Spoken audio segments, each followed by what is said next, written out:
qaabab sahlan oo ninka lagu tuso inaad nici rabto marka arrintan ku aragto. 3 qodob ayaan iska dul taagi doonaa arrinkan. Marka ragga badankood bilaabaan inay xiriir la yeeshaan gabdho ama ay guursadaan tiro fiican oo iyaga ka mid ah, waxay u muuqdaan inay si qaldan u adeegsadaan fursadaas iyagoo ku raaxaysanaya xiriirka.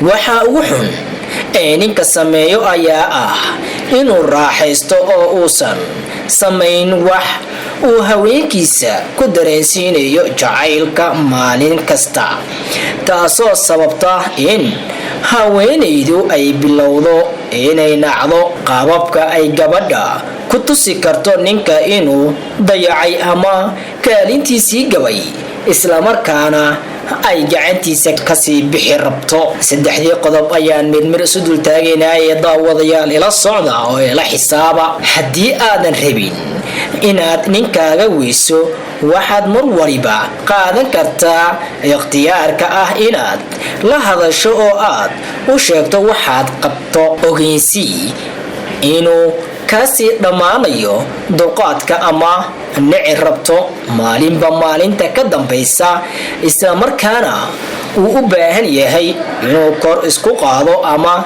isbeddel uu sameeyo. Lambar 2, wax badan hadanayn. Inaad wax badan danayn micnaheedu ma aha in qofku gooyo waxa kala dhaxeeyo lamaanaheeda. Waxa kaliya ee ay tahay inaad samayso ayaa ah inaad joojiso inaad danayso waxyaabaha uu sameynayo. Haddii uu ninku ku rabo, wuu ogaanayaa waxa jiro, isla markaana bilaabayaa inuu kuu soo dhawaado oo uu ku weydiiyo waxa qaldan. Number 3, ha u ogolaan inuu kugu tiirsanaado. Hab kale oo aad ku gaarsiin karto ninka inaad nici rabto ama ayaa ah adiga oo jaraya dhammaan caawimaadii aad siin jirtay. Ha ogaado inuusan kugu tiirsanaan karin adigoo, taasna waxay soo jiidan doontaa dareenkiisa.